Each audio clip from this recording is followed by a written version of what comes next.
tarlen saking liyap layaping ngaluyup pindha pecating sumpena sumusuping rasa jati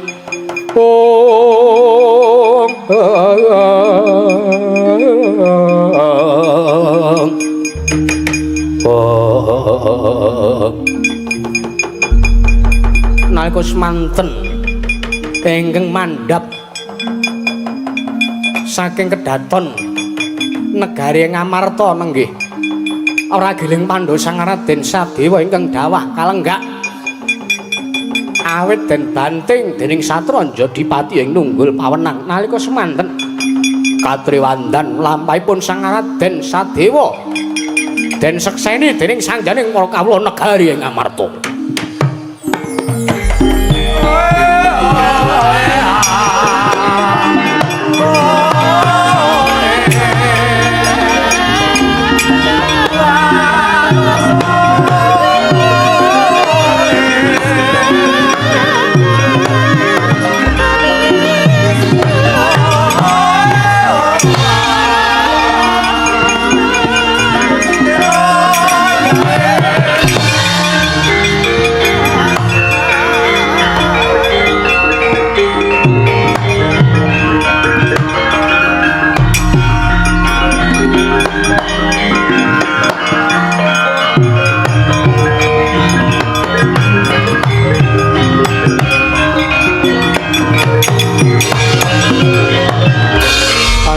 Para Pandhawa nyogu mulung mangung siring prasata Kurawa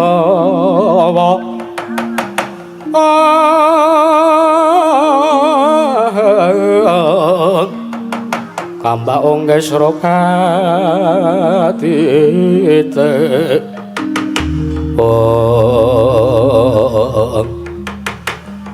walah ora kajen temenanan ning kok sik rumangsaku kok aku ki dibanting diuncalke karo Kakang Mas Werkudara ki wis mau sore.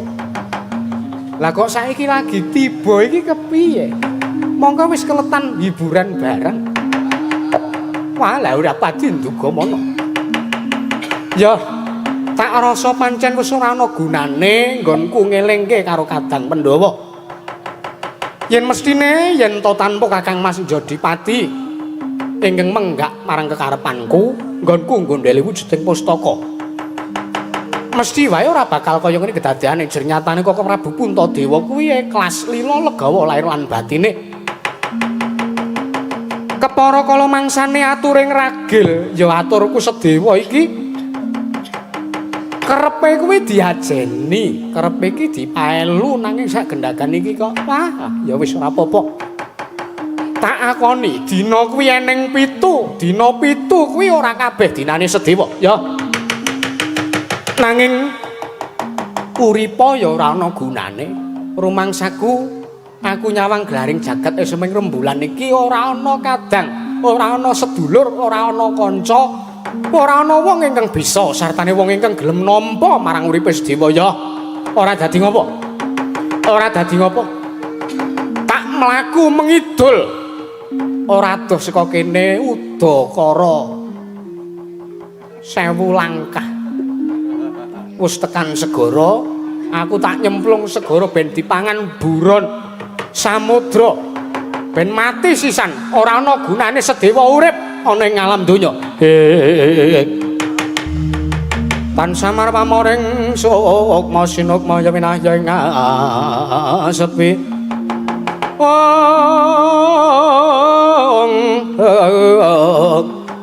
sinimpen telenging kalbu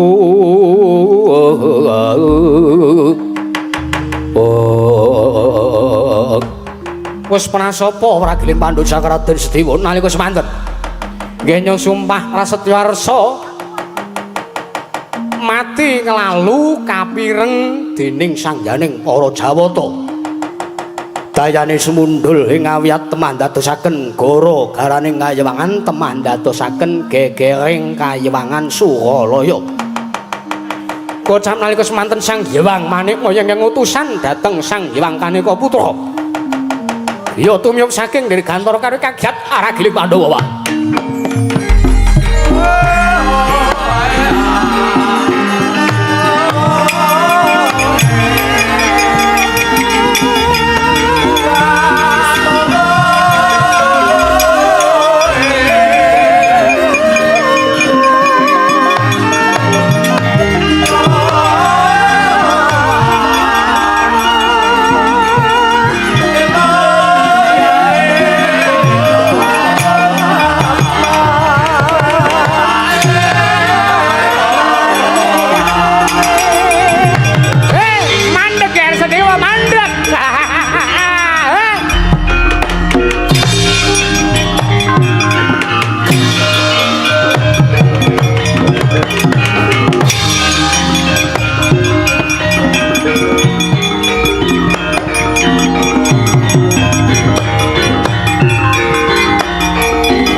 Mangidul pengok amangok mangok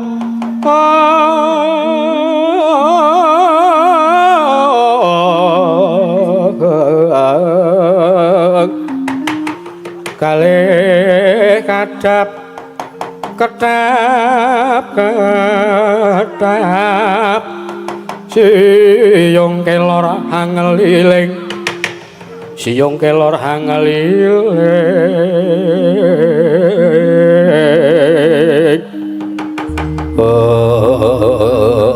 wah prakencang warudaya pak bolong kali jende sapa sing gawe ora loro gur modar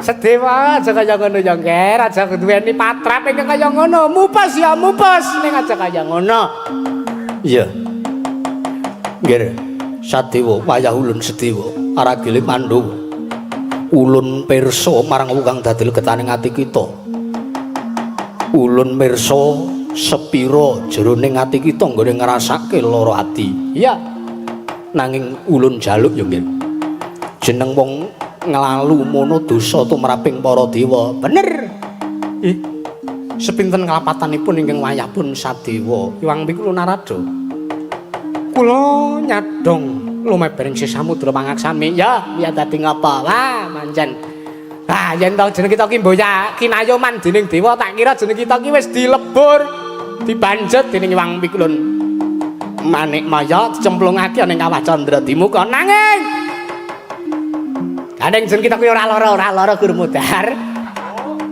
wa pukulun mbok ya sing tenanan gandeng jeneng kita kuwi titah ingkang diwelasi titah ingkang diasi karo Para Jawata.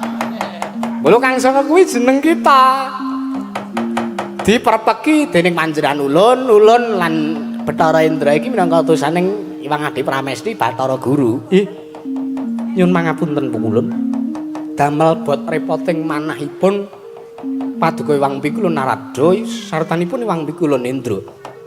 Jernyatanipun atur kula ingkang kados mekaten menika kula wau kula prasapa bilih kula badhe nglalu menika sejati kula menika namung badhe nenutuh dhateng ngarsanipun para Jawata.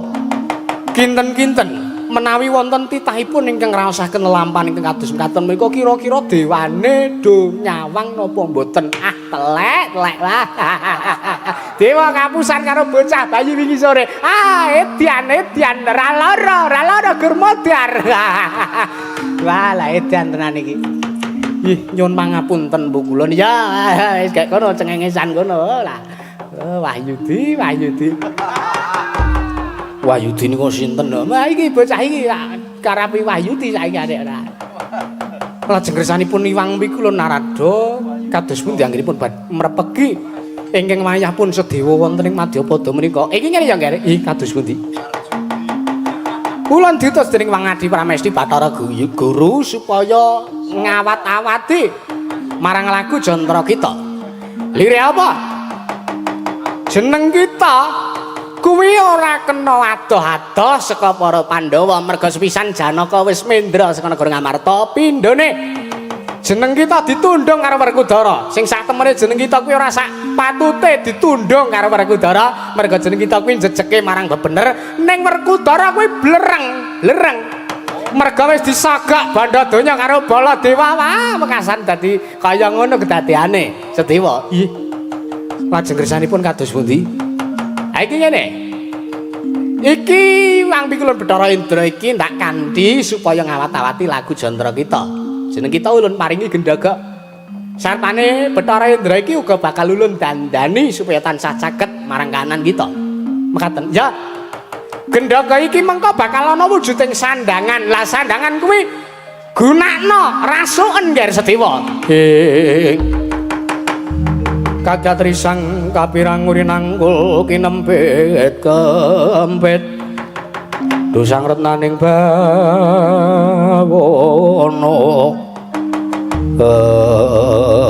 duh pukulun sepinten kalapatan kula nyadong dawuh teka semanten anggen para Jawata taksih midhanget dhateng aturipun titah nggih monggo sak mangke kula aturi maringaken wujuding Gendhaga ingkang isi rasukan busana menapa kemawon menika kula saged nampi lan kula saged ginakaken yen ngono tampanana nggirnya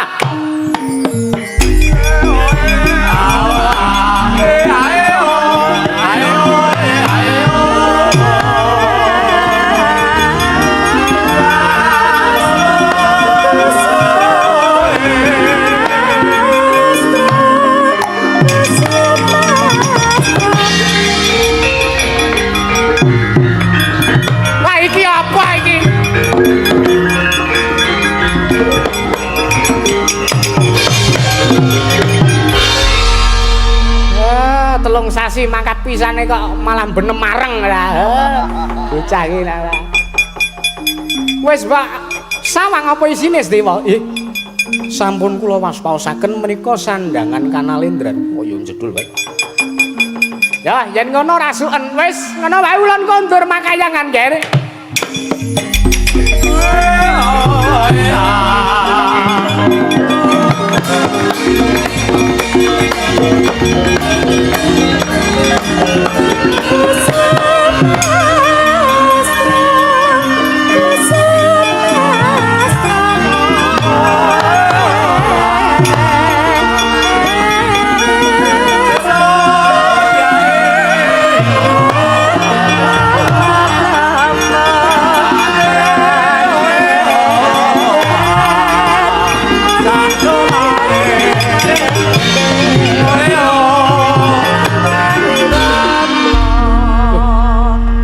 Pikulun Bathara Indra kok salin busana kepatihan.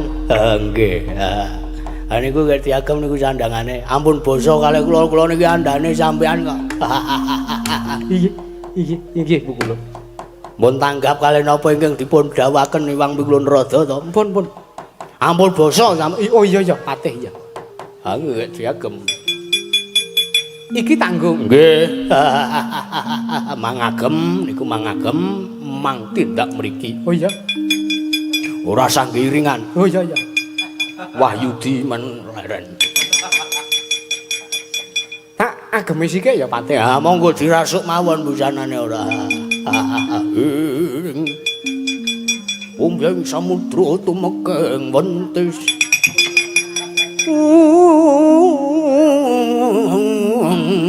Wedian.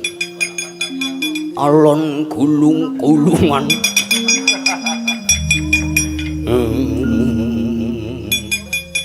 kuwi suluk apa kok nganggo gulung-gulungan barang gelangan iku suluke Bathara Marna kok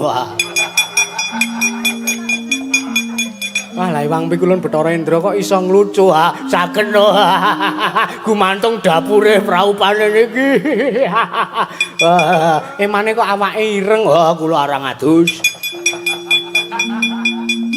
awak ireng lengen ditato. Nggih. Niki seni niki to? Iya, seni, seniningan.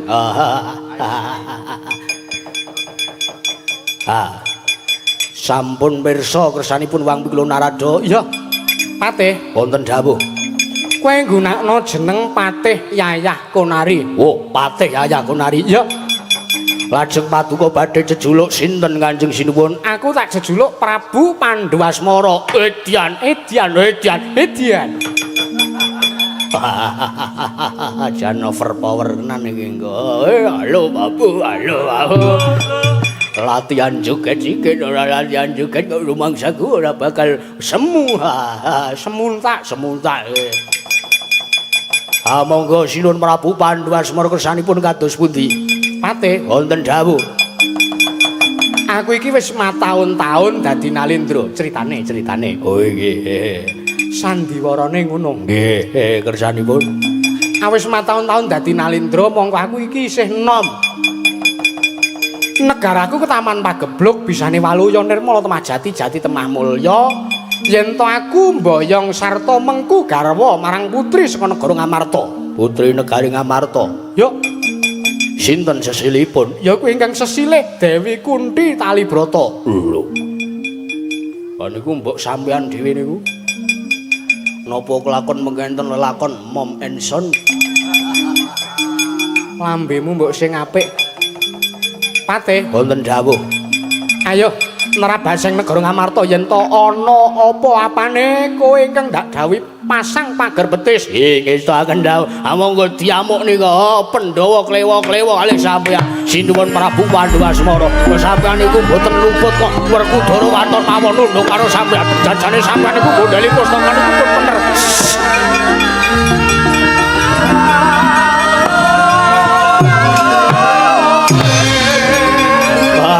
Dong Banteng.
yuda kacipuhan tedas gaman kabedhil mimis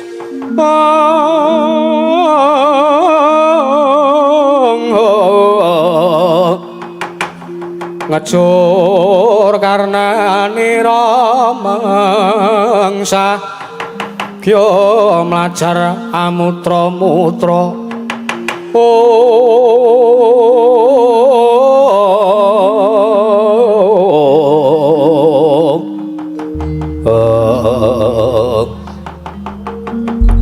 Nuwun mangkewa Prabu. Najan Kang Putra pun Gatotkaca kula nyadong dawuh sa kula ngaturaken sembah sungkem kula katur. Gatotkaca tak tampa. Nuwun mangkewa Prabu. Nadan Kang Putra jangkar bumi ngaturaken sembah pangabekti kula kunjuk. Antaraja tak tampa lho, klambi manyar. Lagi weruh. Pangestunipun. Pakde, Pakde Pardi. Lu kenapa kagak ngalor, Pakde? Udah kagak inget dulur lor ya? Antasena iki. Heeh, Pakde. Ngaturke basaku katur ya, Pakde. Tak tampa pangestuku wae tampanana. Heeh. Kowe mau suluk apa ya, Pakde? Suluk apa? Wae kowe mau kok enek cakepane giya mlajar amutra-mutra. Monggo amutra-mutra iki kepuyuh-puyuh. Ayo delok-delok kanane. Oh ngono. Pakdemu wis tuwa. Oh iya iya. Ya ora apa-apa, Pak. Aku ngaturke sembahku katura. Ora caturan. Lho. Piye to bodo-bodo kok anake ngaturke sembahe mbok Pilabara ditampa. Gah.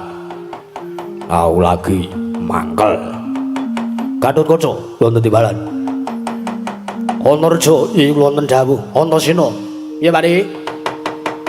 Aja kaget kowe tak aweh ning alun-alun negara Ngamarta. Sejati wakmu ing Mandura iki mau wis arep kondur menyang praja negara ing Mandura. Ning gandeng laku kudu candhek karo bapakmu iki lho. Rama Kyai Jodipati. Iya. Karo kapan ganti bapak kapan? Ki wong tuwa ngejak geseh, kapan ganti bapak? Bapak kok ganti bapak ya ajek iki masane ora to, Pak. Bu. Oh, aku golek ibu baru.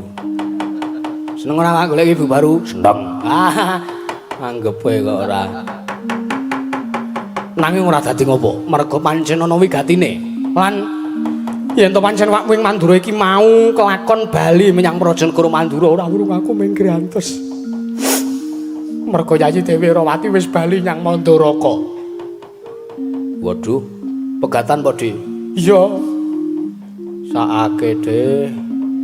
Ayo gawe perkumpulan yo. Apa? Duda Manang Munung. Hus. Duda Manang Munung ki Semar, ora wis wigatine apa? Antasena, piye? Iki mau pamanmu cilik Mbumira tau ditundung minggat. Lho, sing ngundung? Bapakmu iki. Perkarane apa?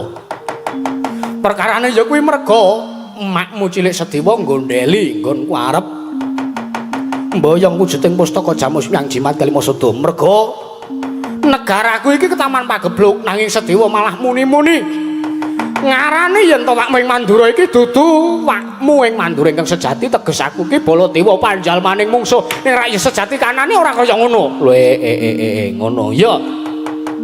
Banjur kersane Pak Dewa Baladewa ngundang anak-anak iki. Aku mung minangka lidah sinambung saka bapakmu Werkudara, mergo aku iki isih digugu omongane karo kowe iki. Aku dawuh karo kowe, ya bapakmu dawuh karo kowe kabeh. Golek ana ning endi durunge pamanmu cilik Sedewa. Golek ana. Merga yen to Sedewa ora digoleki, tak kira iki mengko negara Ngamarta bakal ketaman dahulu. Merga sepisan Janaka, pamanmu Janaka Madukara wis oncat saka kerajaan ping pindho Sedewa lunga saka negara Ngamarta. Tak kira iki mengko negara malah saya dadi bubrah slangkrah kanane. Iki lucu iki. Oh, tak ngomong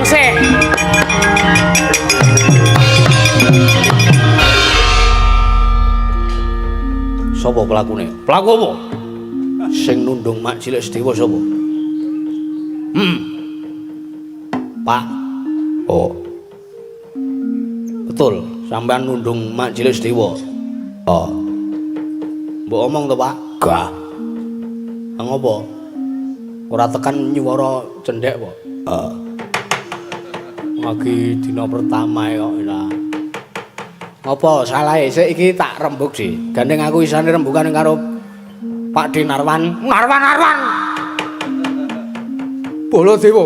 Heeh, Pak De Baladewa.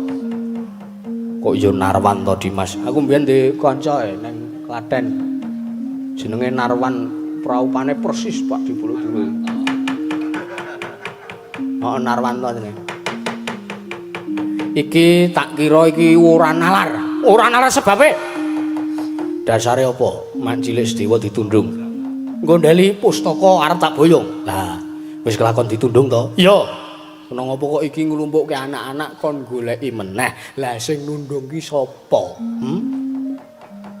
Aku kira melu perkara kok senengane wong tuwa kok malah pongkonan anak-anak wis yo Kang yo rono wae yo.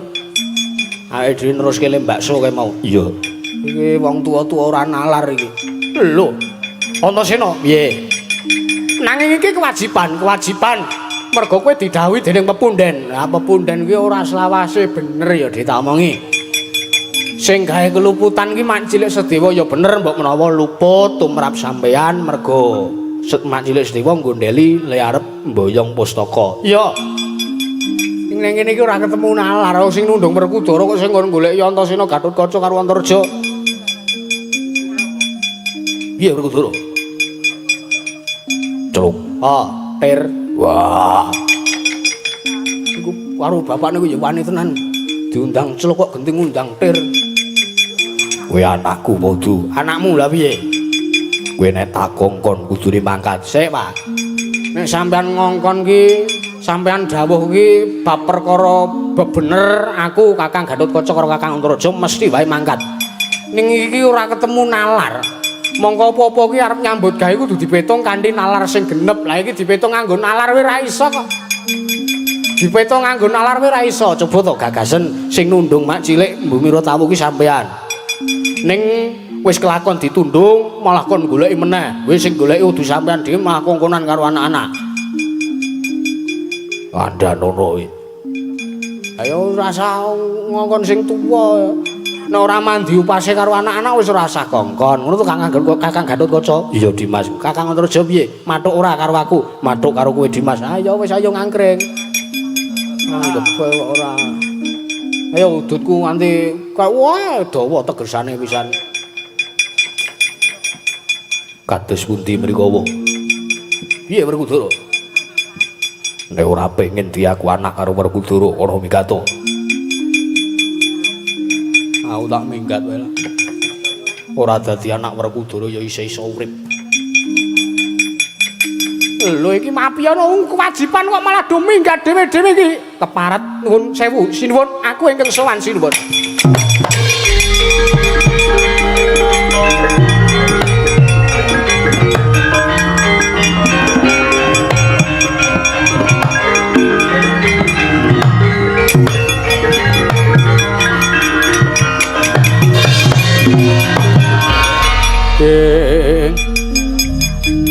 Sumangkangro sesumbar lindu bumi gonjing gumaluduk kuntur ketuk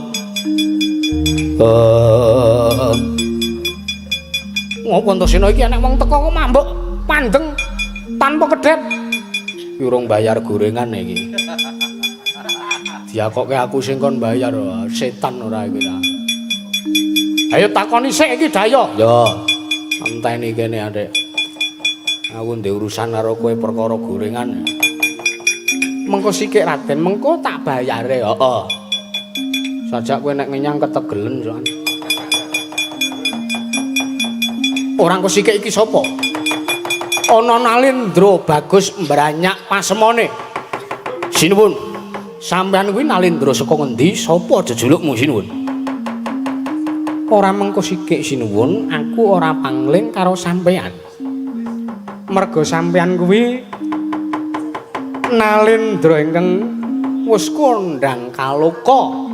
Malah kepara saiki kahananmu kepiye aku ngerti. Kowe ditinggal bojomu mulih. Lho, Antasena. Piye?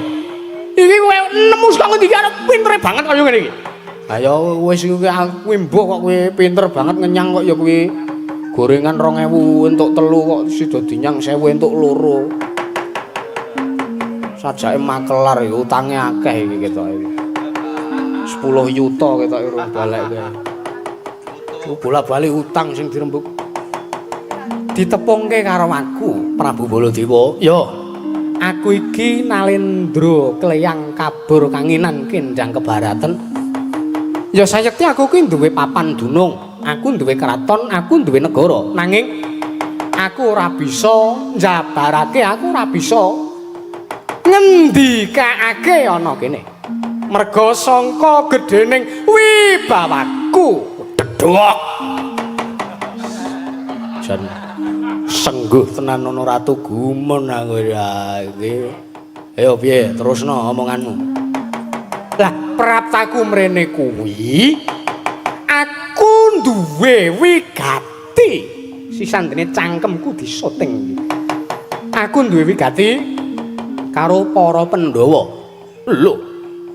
Para Pandhawa. Ya, aku duwe wigati karo para Pandhawa. Ana dawuhing dewa ingkang wis paring dawuh karo aku. Ayo.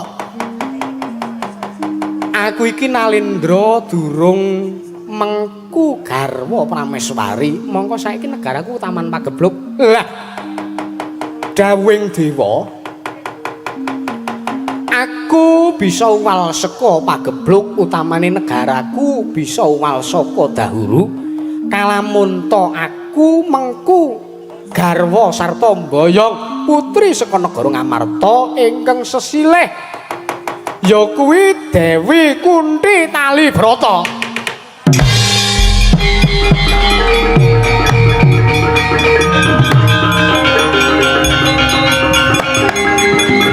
Hop. Sik iki tak urus iki. Prabu sapa? Pandhu Asmara, Prabu Panu Asmara. Pandhu. Oh iya. Nek Panu iki sing nyelentrem. Walah. Sik, Dik. Iya Antasena, Pak. Oh. Perkara iki aku sik ngurus. Aku kok ora trima. Nek perkara mak cilik Sedewa kuwi urusanmu. Ning gandeng menungsa iki Prabu Panu Asmara iki wis ngembet karo asmane Mbah Putri. Ya Eyang Kunthi Talibrata. Gelem ora gelem aku temandang. Aku rumangsa lara ati, kupingku krasa le abang. Mergo ature ratu iki. Ora pangling kowe Raden Antasena. Heeh. Bener kowe ora pangling wong kowe diutang karo aku kok. Ya to. Gorenganmu kudu mbok bayar. Iya, ya engko tak bayare nek wis aku kelakon mboyong Dewi Kunthi. Tenan. Iya. Ya wis. Lho iki piye to iki? Jare arek ngurus. Oh iya, Dik. Walah koclok iki. Walah gendeng iki. Prabu Pandhu Asmara, ana marang Antasena. Nek kowe arep mboyong Dewi Kunthi, Antasena sing ora nrimake. Ayo. Sajak kowe arep wani, arep nyoba marang kadigdayanku. Dudu nang kene papan neter kadigdayan. Ah, larak go ning alun-alun.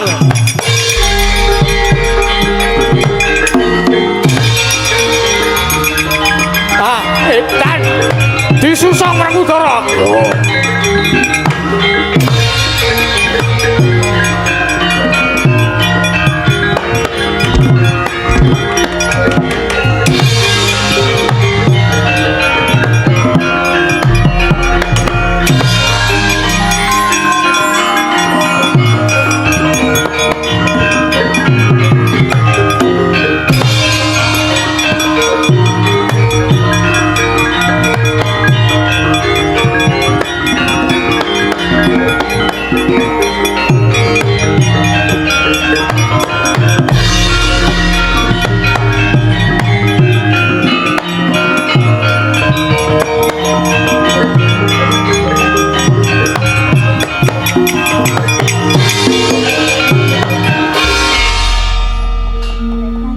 Sampeyan entuk sandangan kaya ngono iki. Ayo. Nang endi papane ora neter kadigdayan? Ora usah drama. Lho, tegese piye? Tegese piye sampean ngerti ora saethok-ethok ora ngerti. Lho, Raden Antasena. Lek. Lho. Ha kuwi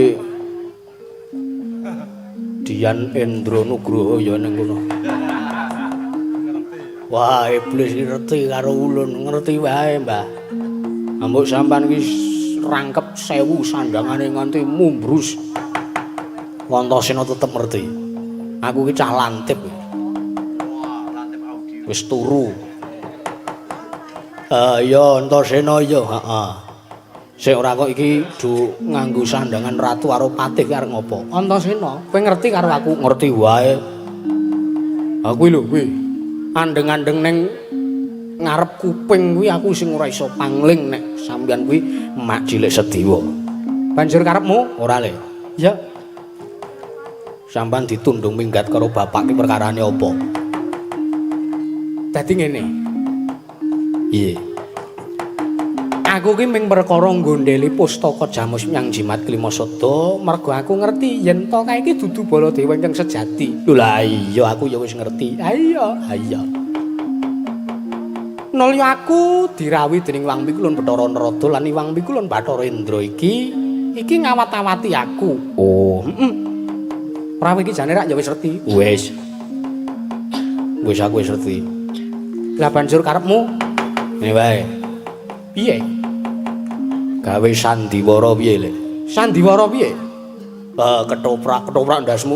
Apa dewa tak ndas-ndaske? Ngapunten. Ngene wae. Kuwi sapa kuwi patihmu jenenge sapa kuwi? Patih Yayah Konari. Oh iya. Patih Yayah Konari maju perang. Ulun maju perang, heeh. Kayak Kakang Gatotkaca, Kakang Antareja tanding ngono. Mergo kae mau ya wis tak doktrin ben ora trima nek sampean tak arep mboyong Dewi Kunthi.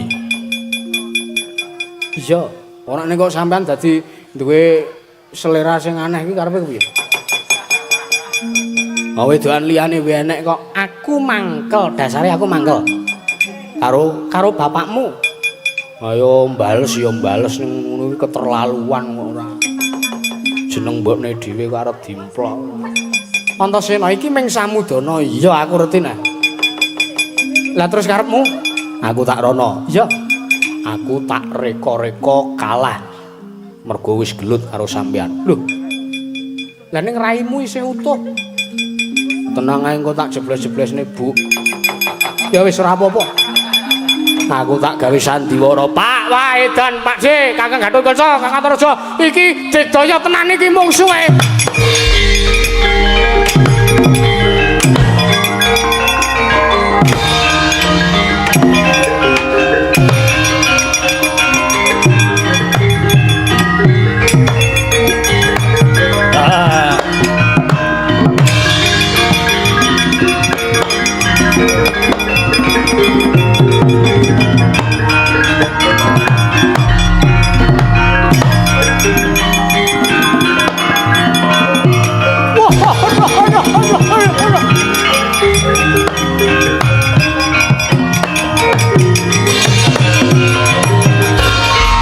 Wah, edan tenan, Kang.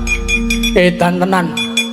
Ora mantra-mantra arepa Ratu Nom, Ratu Cilik, Gus Pandu Asmara. Wah, lah tak kira ki nek ming cepete lah kok digdayane kliwat ukur. Edan. Iki Dimas Antasena. Lah kok dadi iso babak bundas kaya ngono kananmu. Aku dhewe ora weruh. Wah, lah tak antem ora dirasake lho, Kang. Tak antem ki mangguleli kae malah masang sirah nyo. Tak antem ora dirasake, tak bendhes watune pecah. Edan. Kuwi menungso apa dewa? Menungso setengah dewa, Kang. Lah menungso ora tatanan. Iso ngalahke adikku Antasena. Sengara iso nampa kuat, nampa dayaning upas wrayang, dayaning Antareja.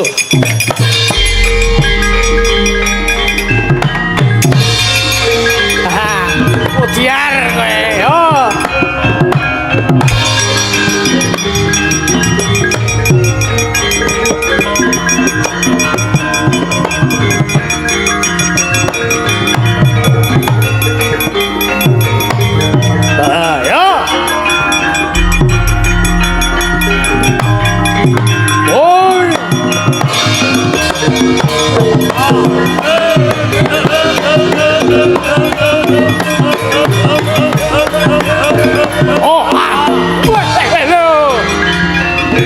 Wah lunyu dayane.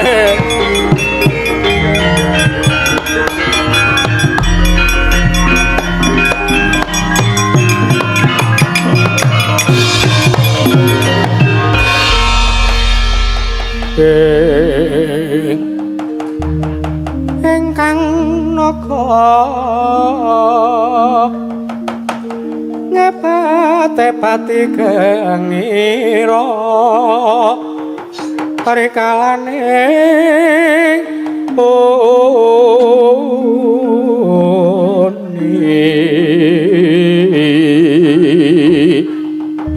naga makikian kumambang katon kumawang wisanya manambek kisih lebu ae manaut sigra marang risang Bima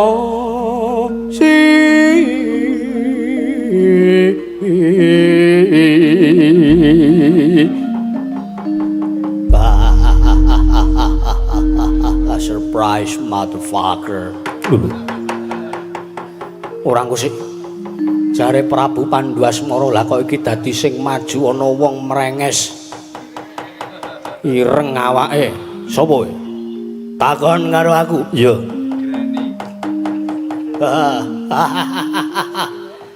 Patih Yayah Konari. Patih Yayah Konari Dasar kepala nyata patihe Prabu Pandhuasmara. Sapa kowe? Raden Antareja. Edan ngerti karo aku. Ngerti wae. Bapakmu aku ngerti. Kowe anake Bima to kowe. Kakak. Sus. Kowe anake Bima. Kowe ndek kadang adimu jenenge Antasena, adimu meneh jenenge Gatotkaca. Iya apa iya? Wah, arep pamer kapinteran ngungalake nggonmu Wasis Waskita Ngesti lan Tip Panggraita. Wasis Waskita Ngesti Bambang Waskita Aji. Ayo. Sajak kowe arep nrimake karo patraping ratu Gustiku Prabu Pandhuasmara, aku ora nrimake. Aku ki jejering patih ingkang kudu setya bekti marang resaning Nalendra. Gelem ora gelem aku kudu mbelani marang ratu Gustiku. Ayo. Tibakno tanganmu, katokno kadigdayanmu, ketokno kaprawiranmu, ora-orane aku kalah mungsuh.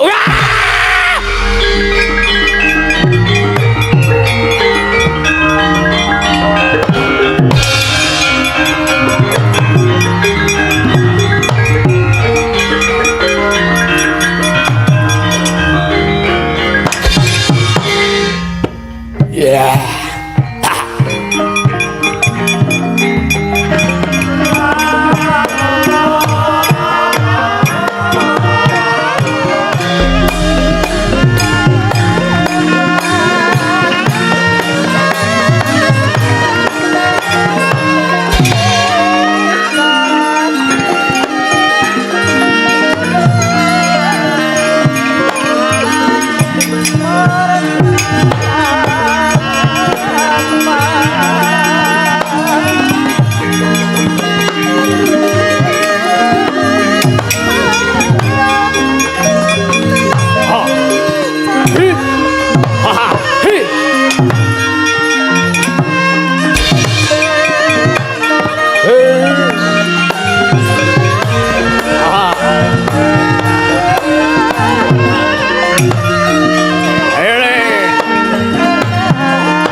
set.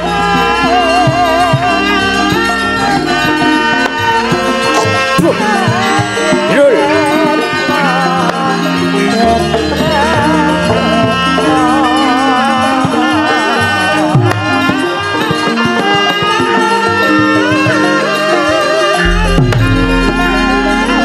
Tahu yuwi jedul.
Kira kowe nyembur mandi tumrap aku tidak semudah itu. Oh aja. Oh ah.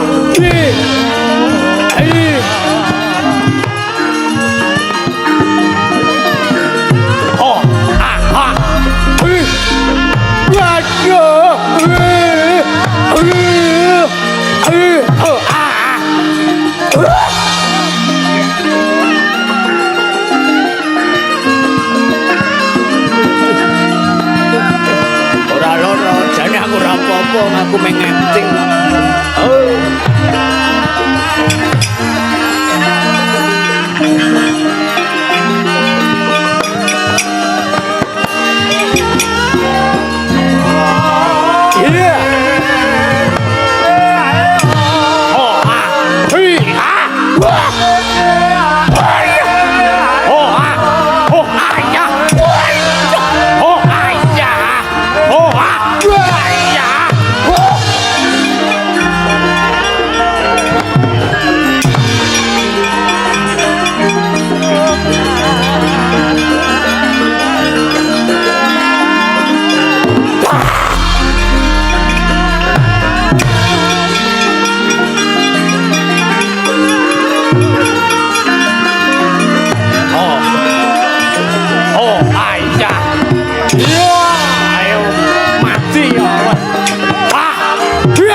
Sambaton.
keparat anak-anak Pendhawa lah kok bisa dadi nglumprokke marang patihku ya patih Yayah Konari aku malang krek kok wagu.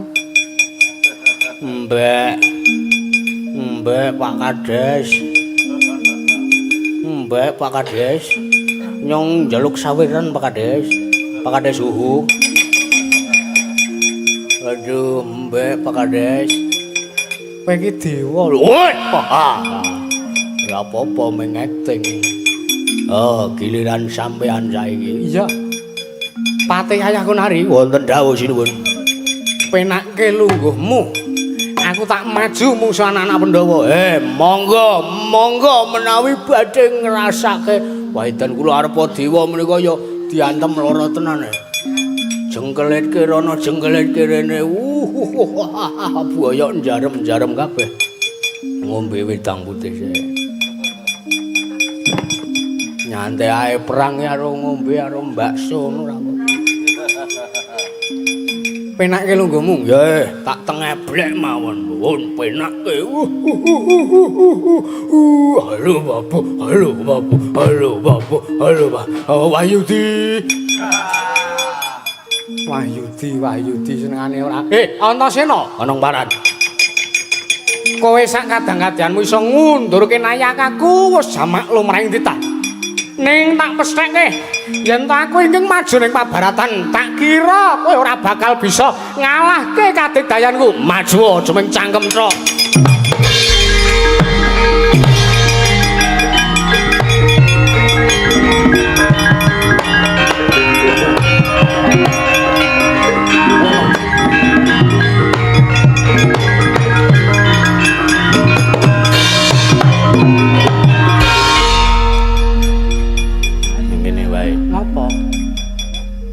Iki kok ngawur. Mak cilike kok. Oh iya dah. Minggu aku dhewe ya. Tak balekne. Lho malah ditambahi. Cah iki nek kocluk. Piye? Sandiwarane dilekasi wae piye. Lho ya ora apa-apa. Ora lah kowe iki arep gawe sandiwara apa? Ngene wae. Piye? Kowe iso gajul to? Wong biyen kowe mantan pemain Persis. Lambemu ini iso enek ngomong. Iso lah piye? Gajulen. Ya, Nganti aku mumbul. Ngantaring sok terus aku tiba medun peduk. terus Aku kelaran. ngono. Tak ning ngarep Kakang Gatotkaca, ngarepe Kakang Antarja. Ya, Lah bahane Kang Senanje. piye? Kono aku nyumbari sampean saka kono, sampean nang kene. Ya, Prabu Pandhuwasmara sampean wangsulan. ngono maran. Ngono kuwi. Oh, ngono. Heeh. Coba ya. Ya, Prabu Pandhuwasmara. ngono maran. Lho keduren. Rada ndek. Prabu Pandhuwasmara. Podhong paran. Lah kendeken. Oh iya ngerti ya. Ngerti to? Ya, Aku iki wah iki pak perih banget iki pisan. lah ya saking kowe tok jebles-jebleske buk raimu. Ambek ya diem. Ratu ngerti ya diem barang. Nah, aduh Pak ketiwasan, patihe iso diundurke, ratune ora kenek iki. Wah! Waduh.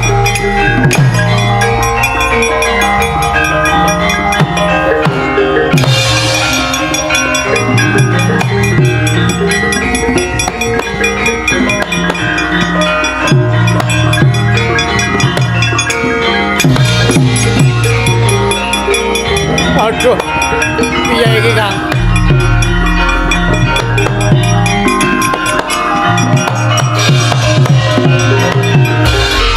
Piye Dimas Antasena wae dan nek patihe iso diundurke gampang. Iya.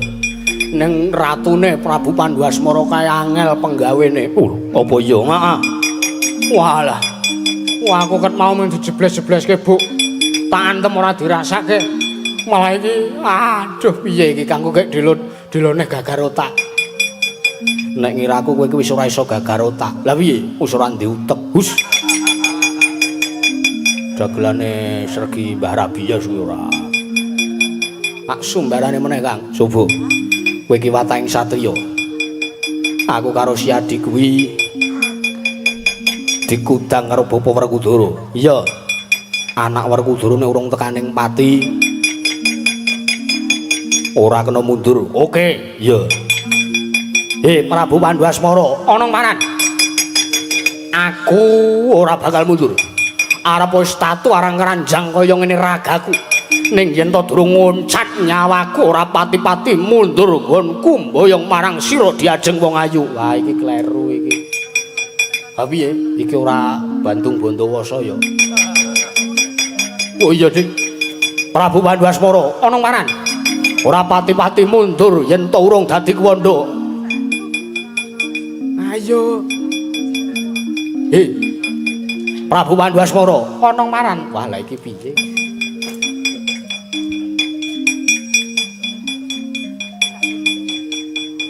Aja ming ana maran tok. Terusane piye?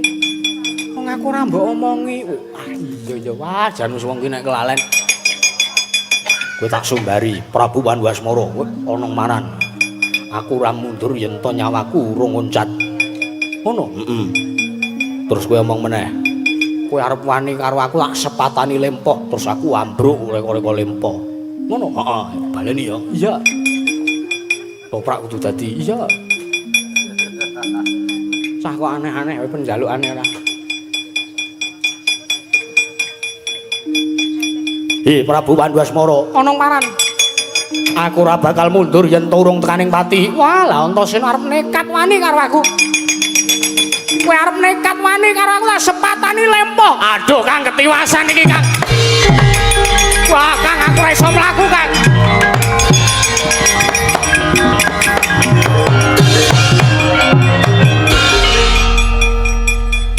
Piye? Aman. Aman, guys. Kok aman, guys, aman, guys. Piye Antarja piye? Ha iki ngeleng iki. Arep tok uyuhi ora? Hus. Ratu Gedhe Wibawane kok nguyuhi leng senengane ora. Kakang Gatut apa Kakang Antarja wis semingkir mergo wedi karo lehku apus-apus. Iya. Meneh ya. Iya. Kakang Gatut Kaca iki ketiwasan tenan iki, Kang.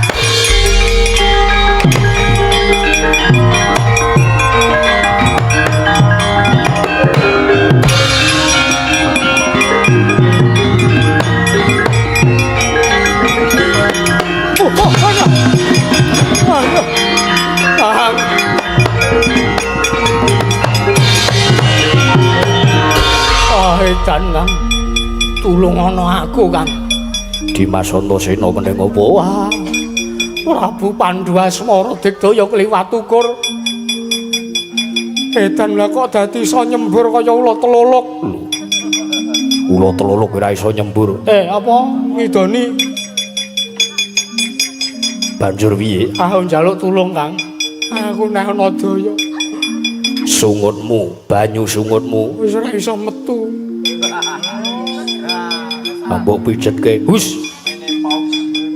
Aku tulung ana tenang, aku tulung ana tenang.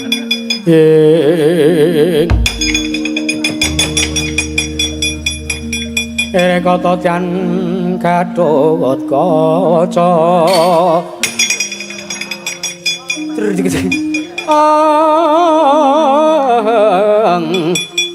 Dinon mapangaken narga kira teka pira Kresna Parta. Tenan aku wis ra ndidaya tenan. Iki nek ora kowe sing nulungi Sengara ndidaya aku, Kang. Dimas Antasena, Piye? aku duwe pusaka sumping suket Kalanjana. Lho, kapan ling arit? Iki pusaka Terus tak usapke ning bun-bunanmu kowe bakal digdaya. ya coba, Kang. Suluk meneh. Kagat risang kapirang urinanggul kinempet kempet. Mesti munggah-munggah. Oh, larak tenan. Oh. Dosaruk naning bawana. Oh. Piye Dimas? Wah. Kenceng ya, Kang, dadian. Tenan wah lah edan yo, mung tak sumbarane, Kang. Yo. Prabu Pandhasmara, ana maran Raden Antasena. Wah, lah menungso ora tatanan. ngeyel banget kuwi arep mboyong Eyang Kunthi. Pancen kuwi sing tak angkah mergo kuwi dawing dewa. Oh lah. Kowe ora kena tak ndake kanthi becik. Aku nggunakake srana kasar karo kowe. Aku ya nggunakake srana kasar karo kowe. Kowe nekat arep wani karo aku. Tak sepatani lempoh kowe. Aduh Kang iki sikilku lemes kabeh iki Kang.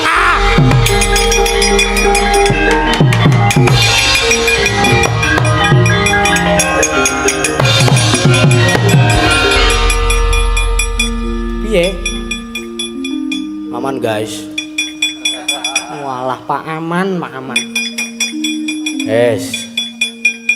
Sing adikku apa kakangku sing siji wis minggat. Iya. Isih kurang siji meneh. Sopo? Buantrongane. Sopo? Ha sing nundung dikau kuwi. Kakang Mas Jodipati. Aja Kakang Mas. Ora Raden Werkudara. Heeh. Engko nek nganti ora melayu, digecek tenan siraku karo bapak. Ak cobane ya Lek. Ya, ana cobanen, Pak. Iki ora ana sing iso nulungi aku tenan, Pak.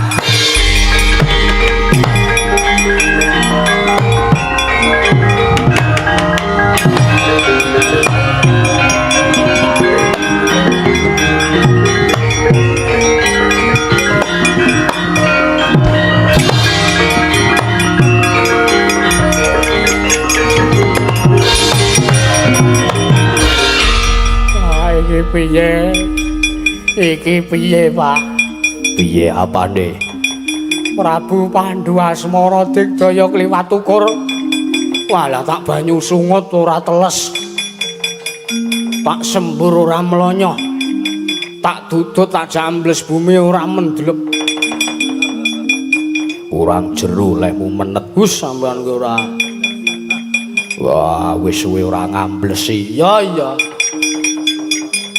Sekarang kalah tenan aku Pak, kalah tenan Pak. Aku njaluk senjata pitulung. Wah, Antasena Piye Pak? Ngopo lemes kaya ngono? Anak Werkudara kuwi watake yen urung dadi mayit aja pati-pati mundur. Ora didaya tenan aku Pak. Ora didaya tenan.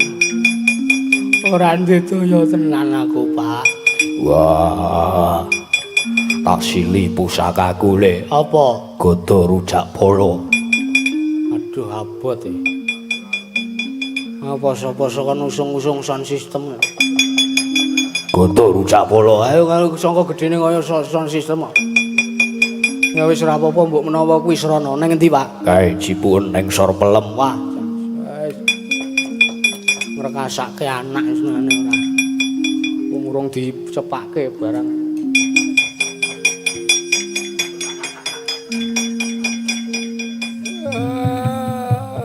Iki Bapak. Iki udu. Wah. Kleru. Lah apa? Iki to gada rujak polo. Dudu. Iki dolanane ibumu. Wah. Sorry. Oh, mula kok. Kiai Doldi. Nah, anak iki ya wangun.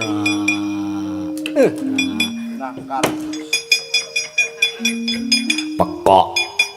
Ngopo? Pusaka dimbruk-mbrukke. Are nyili aku ora kuat wis tak mbrukke ngono wae. Kita sili dinggo ya. Nak sumbarane sik ya Pak Ratune wah jan aku wis lemes tenan iki. Wis bojomu minggat. Kowe nyemoni sapa? Baladewa kan mau. Prabu Pandhu Asmara, Antasena nang maran. Sawangen. Ngarep kuwi iki apa? Apa kuwi? Gorong-gorong cengelmu. Sawangen iki pusakane bapakku. Bapakku kuwi wong ampuh. Iki rudal misil. Gada rujak polo lak tamake ning sirahmu pecah dadi 8. Tak sepatani lempoh kowe. Pak, iki piye Pak sikilku? Lempoh tenan iki, Pak. Wah.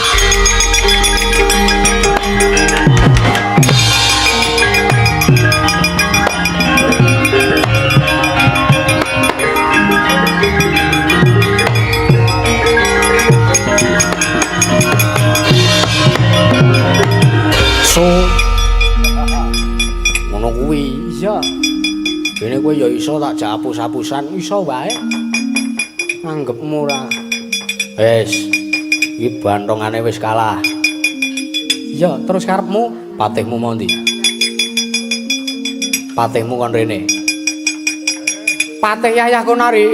Wonten dawuh. Halo Bapu, Wahyudi, hidup Wahyudi. Antek-antek Wahyudi. Anggep wae ora. Kowe entuk patih gleling kaya ngono ora. Iki wis rampung kabeh. Saka wong tuamu, kakangmu wis do mundur kabeh. Heeh. Mengkari kurang siji. Sopo? Narwan kae. Oh iya. Narwan kan ora dikapokke. Monggo sampean ngendika nek kae dudu Narwan sejati to? Iya. Nek ora tak rebut pusakane, wah cilaka iki.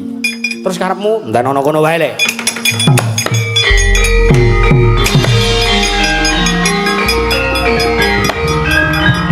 Halo Bapu. walek ngono. Halo Bapu.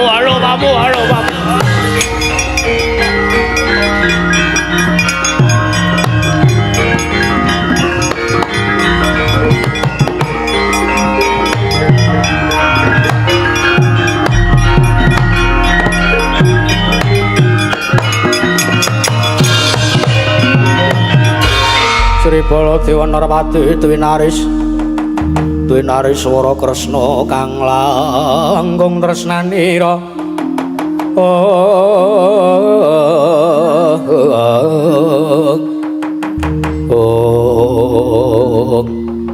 Antasena iki Pakde Mlayu-mlayu ning opo? wah iki edan tenan negara Ngamarta kelakon bedah Eyang Putri Mbah Putri Dewi Kunthi kelakon diboyong nek nganti aku ora njaluk tulung karo sampean. Lu gandeng jenenge apa karo aku? Kuse. Iki aku tak cerita.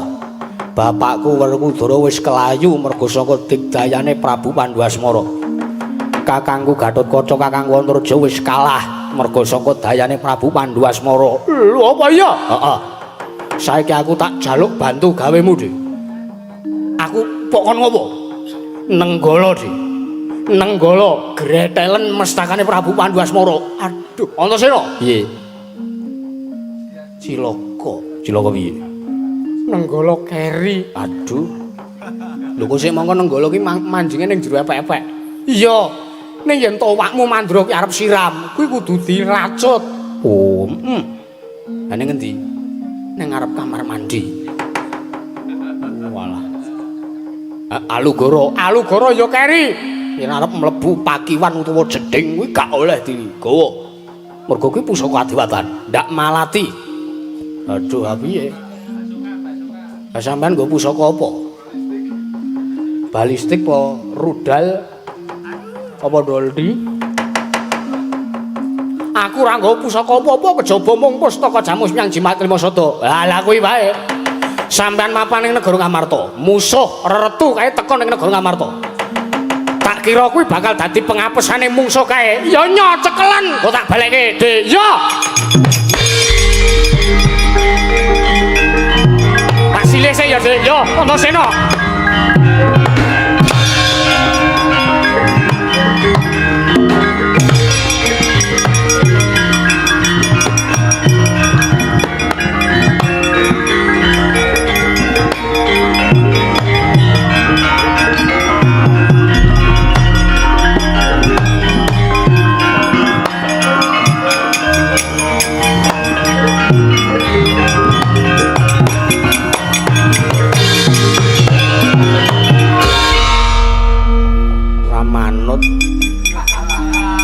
Prokormu sing telat kok. Hidup Wahyudi. Pokoke sesuk nek Wahyudi nyalon lurah kula milih dhisik dhewe. Iya. Iki apa Antasena? Ayo kuwi to sing tok karepke. Oh iya. Wujuding pustaka Jamus Myang Jimat Kalimasada. Heeh. Aku manut saiki piye arepan wong wis tok cekel, wis kelakon direbut saka panjalmaning mungsuh sing wujud Baladewa kae mau. Iya. Kowe bengok. Bengok piye? Padhe. Ngono kuwi. Oh iya. Padhe. Wedhusmu kejepit mulya ngono. Anggepme padake parja ngono piye? Ya tak bengok. Pakde pusakane direbut Prabu Pandhuwasmara. Nah, ngono kuwi wis bener. Oh iya. Pakde. Pakde Narwan. Pakde Baladewa. Wah, lah ketiwasan iki pusakane kelakon direbut mungsuh iki lho. Iblis lanat. Coba.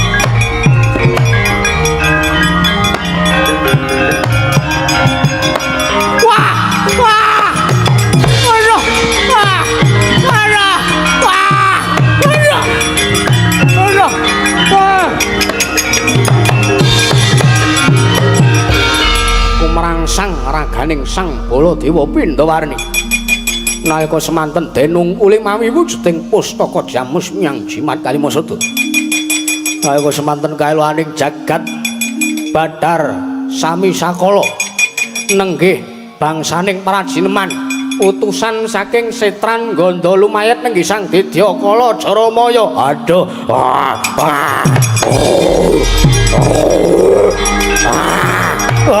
Panas.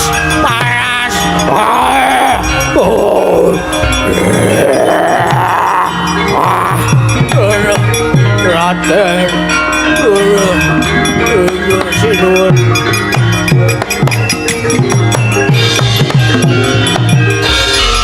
Aduh, Raden. Sinuwun kula nyuwun gesang. Raden Antasena kula nyuwun urip.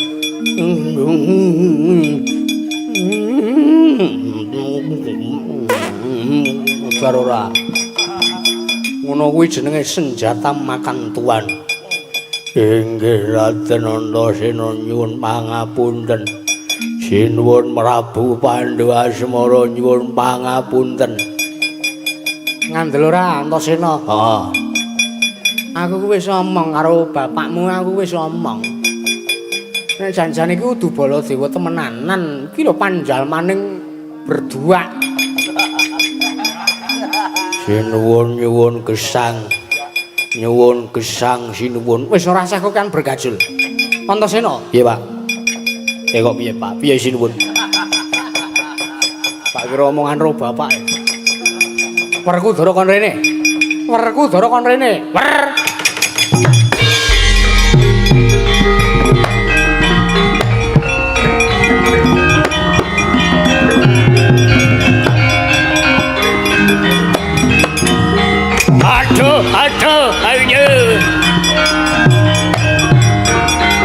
Aduh, Raden.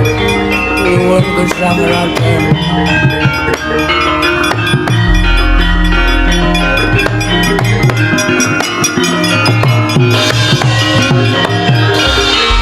Sutradewa kang manganak anung. Allah. Tinulu netra lir surya kembar. Gusmul.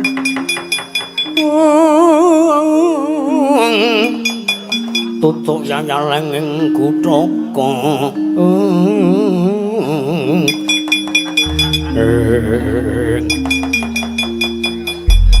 Ora pangling Jaramaya inggih Raden. Ayo kuwi, Pak. Sing memba suarane Mbah Gita sing memba wujud Pakde Baladewa iki wujudane. Wah, edan. Tegel kowe ngapusi karo para Pandhawa. Pawadan lan dasarmu apa? Inggih Raden. Sekawit kula menika namung nampi dawuh saking Hyang Panju Betari Durga. Bilih menawi kula saged ngrebut wujuding pusaka ngamarta tartentu para Pandhawa badhe ringgih. Pandhawa ringgih dipun dhahar dening Hyang Pikulun Bathara Kala nulya para Pandhawa keduga boten saged nggayuh wujuding kanugrahaning dewa ingkang badhe tumedhak winastan pun Wahyu Tirta Kabulayat Raden. Ngandel ora? Rawurunga iki mung utusane kompetitor. sengit tau. Mbok yo saingan ki saingan sing apik wae ora usah dadak ngejloke rego saham. Tak dadi rugi to aku kok ngene iki. Jaramaya wonten dawuh sinuwun Prabu Pandhu Asmara. Saiki ngene. Tak ajangi jembar. Yen pancen bangsaning para jineman utawa Bathara Kala arep mangan karo para Pandhawa tak ajangi jembar. Mungsuhe Prabu Pandhu Asmara keparengipun Balya ning setran Gondolu mayit matura kaya ngono ana ngarsaning ratu Gusti Muyuki Betari Durga. Tak ajangi jembar yen to pancen Bathara Kala arep mangan arep mateni nyirnake karo para Pandhawa. Oh ngaten sinuwun. Iya. Tak lilani kowe Balya. Matur sembah nuwun kula sampun pun paringi gesang. Oh nek ngaten kula nyuwun pamit. Kula tak matur napa wontenipun.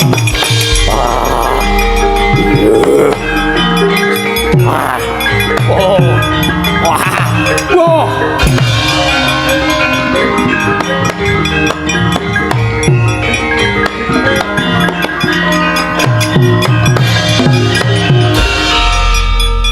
Wis piye iki?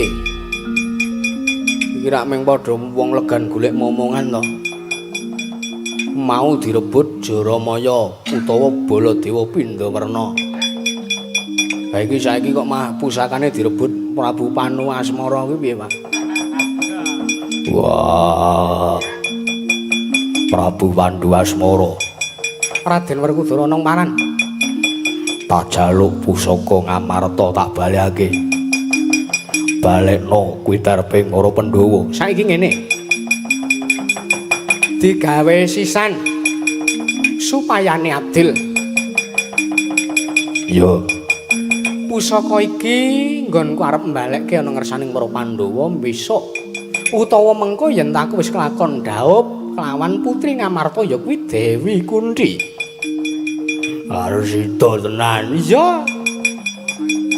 Aku ki calon bapakmu ora ketan mung bapak sambung-sambungan. Sambung-sambungan. Kaya gape te sambung-sambungan. Gelem ora gelem pusaka iki bakal tak masrahke ana ngarsamu ya ngersaning para Pandhawa yen to aku wis kelakon dhaup karo Dewi Kunthi. Wong kuwi. Ya. Pitukonku kuwi. Yen ngono ayo tak kandhi. Kowe tak dhaupke karo ibuku Kunthi. Ora gampang. Ora gampang. Ora gampang. Nggonku bakal dhaup lawan Dewi Kunthi. Isih ana syarate meneh. Sepisan syarate ya kuwi kudu disekseni Pandhawa 5 jangkep ora kena gotang najan temung siji.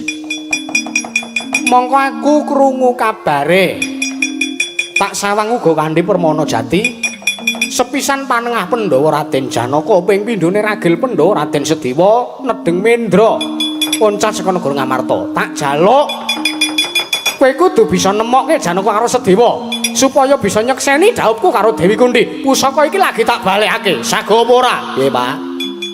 Sago apa ora? Kuwi dawuhe Mbah Kakung Panu Asmara.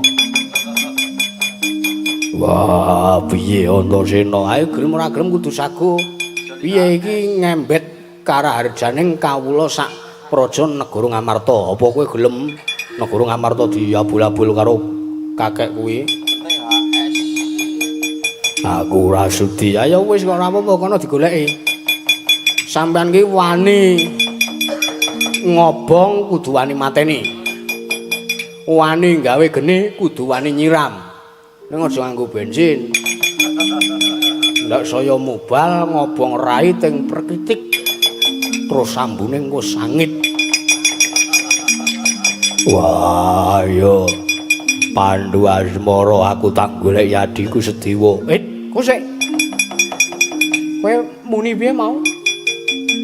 Pandhu Asmara. Dudu, aku dudu Pandhu Asmara. Bapa Pandhu Asmara. Wah, ora usah nangis ngono kok.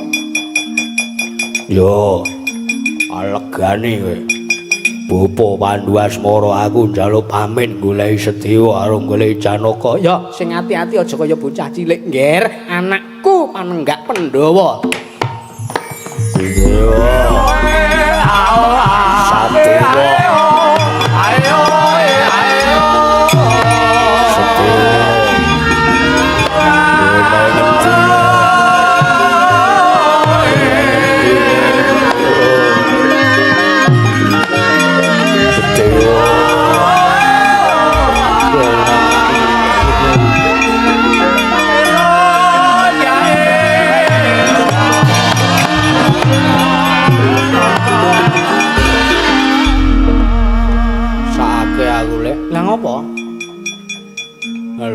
Carane kowe ketegelen. Ketegelen piye? Bapak kaya wong ngengklen. Kaya wong kelangan jiwa. Lara jiwa. Heeh. Oh, mlaku. Gendeler. Sadewa. Goleki penyanyine Sadewa. Ambok mau kon kalungan plastik. Men sisan dadi ditemu Pak Purnomo kowe meng. Ora caturan karo kowe iki wis ora sambanyol. Iki wis wancine gara-gara. Oh ya. Ya wis ayo. Kowe di rumah sih. Iya. Kowe tunggu ning sak njabaning regol Ngamarta ben kowe iki dikira mungsuh tenan. Oh ngono. Heeh. Ya wis. Pate ayah konari. Wonten dawuh sinuwun. Ayo tak derekke tetunggu ana sak njabaning regol negara Ngamarta. Ah, monggo kula dherekaken.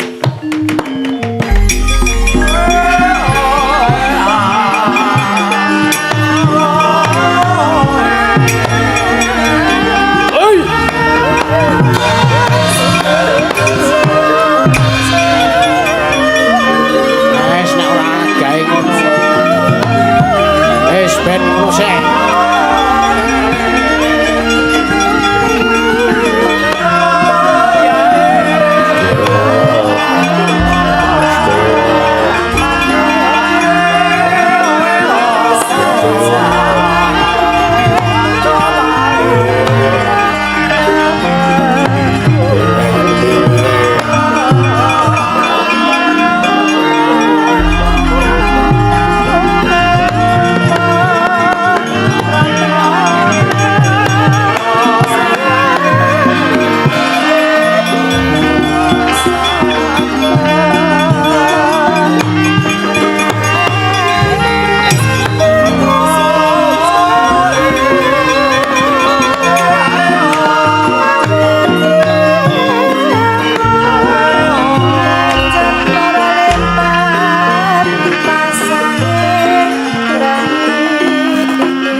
Sang Maha Yogi sawusnya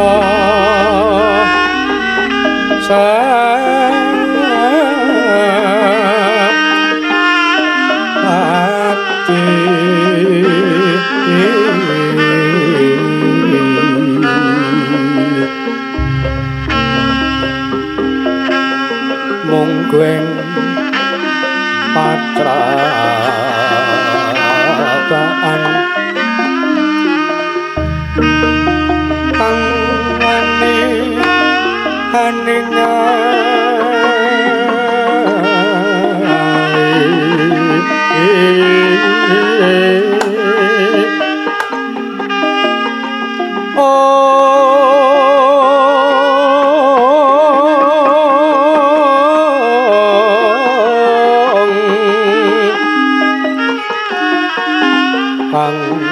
sangking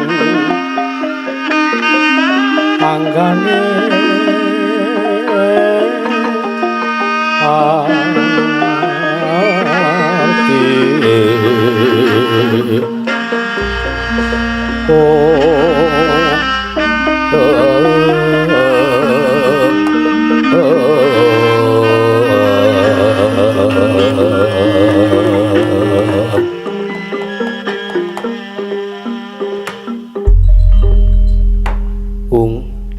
Astungkara sidam sekaring bawana langgeng nun mangke kakang Narada kakang Resi Kaneka putra renceng marudayang pak pong Bu bolong kali cedhe sapa sing gawe nangka bosok dikopyok kari betone lodul ya mbo ya lara mung mudiar iye punapi adik guru paduka amiji dhateng pisanipun ingkang Raking Sidik Pangudal nun mangke kakang mboten mangling ingkang sowan wonten madaning Kayewangan Suralaya ageng perbawanipun ngantos damel gara-garaning Kayewangan sumundul ing awiyat iye mboten mangling pun sukma wicara inggih pun Narayana lah dalah inggih adik guru inggih sajak Narayana menika sampun mangertosi dhateng pepesthening Kodrat. Ha iki boten mokal ngarang piyambakipun menika titih Sang Hyang Bathara Wisnu nggih Sang Hyang Bathara Suman. Pramila kawontenan dewa badhe matedhaken kanugrahan menapa kemawon menika tartentu lare menika mangertosi lho Di. Inggih. Narayana padha kanthi raja saprapta kita nggih Narayana. Amit-amit masang kalimantabe tina bena iki ladune dumawang tawang-tawang dina bena saking siku denda pukulun saseman kula wonten ing Kayewangan Suralaya kula ngaturaken sembah pangabekti kula kunjuk iya ulun tampa Narayana mboya liwat pangestu ulun tampanana sampun sanget anggen kawula pundi pukulun Narada kula ngaturaken sembah bekti kula kunjuk ya ulun tampa Narayana pangestu ulun tampanana sampun sanget anggen kawula pundi Narayana kula wonten timbalan apa kang dadi darunane teka jeneng kita sowan ning Kayewangan kamangka mung ngginakake badan sukma teges mboyang ngginakake badan wadak ana wigati apa nggih nuwun sewu menawi kula matur tartentu menika nguyahi segara jenyatanipun paduka menika dewaning para dewa tartentu sampun pirsa dhateng mobah musik ing kawontenaning jagat iya nanging ewa semanten pukulun anggen kula talak brata nilar dhateng badan wadak kula menika nulya minggah ning Kayewangan Suralaya kanthi sukma alus menika bot-bote kula namung kepengin nglabuhi dhateng kadang kula pun para Pandhawa ingkang nggadahi bot repot inggih punika koncatan dhateng kadangipun manengah mangkono inggih kamangka sareng kula talak brata nilar sukma utawi nilar badan wadak menika kula kedah nyuwun kanugrahan punika ingkang badhe tumedhak inggih kanugrahan kasebat Wahyu Tirta Kabulayat badhe kula pisungsungaken dhateng kadang-kadang kula pun para Pandhawa supados kadang kula pun Janaka ing sakmangke kedhi saged timbul pukulun koko sing tupa kumelon ngenengken tiasa ngapake kawengku sagung jajahan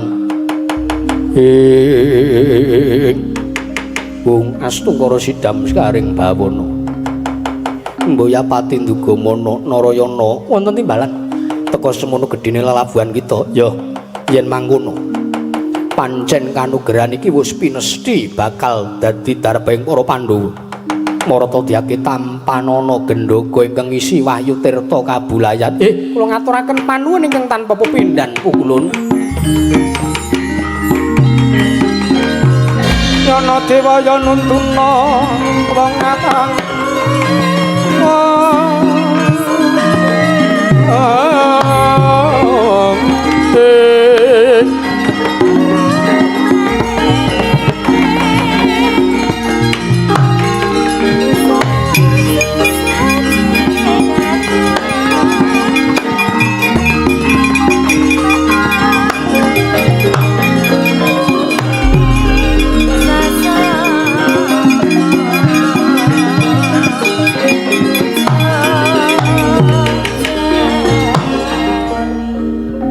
kula sampun nampi.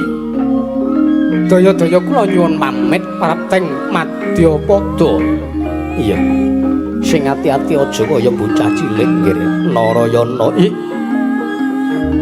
Kula ngaturaken panuwun kang tanpa pepindhan wonten Paduka kersa sokastu paring kanugrahan menika dhateng pun para Pandhawa pukulun. Iya tiba sepadha-padha. Ha sing ati-ati aja kaya bocah cilik yang ngresep mawicara.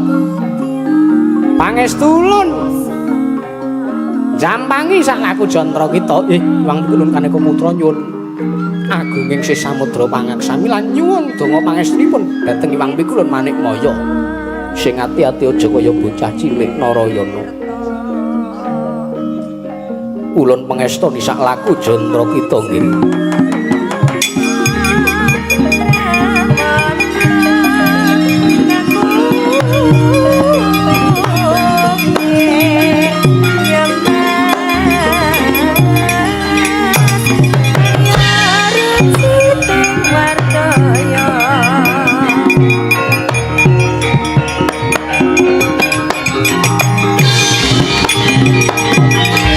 Sirep pertapane ngandhita ngaloraren duren kuweni mangidul bengok manguk manguk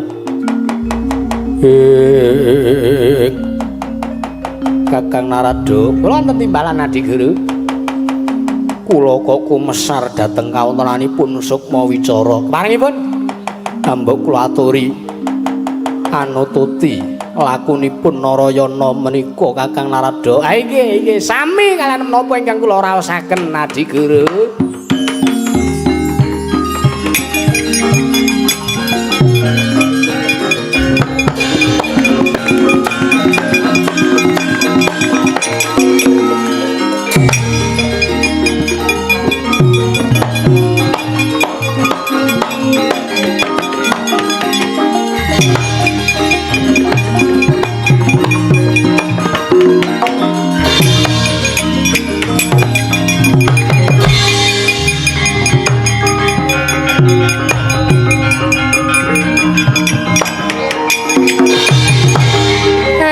Bumi Wisawatri gunung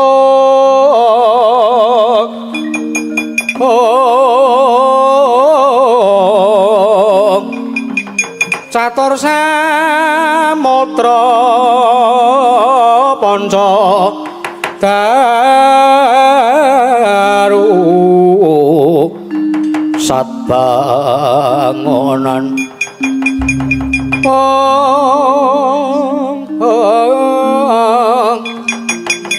Sabda Pandhita Asra Tawang Nawa Dewa Nawa Dewa Dasa Ratu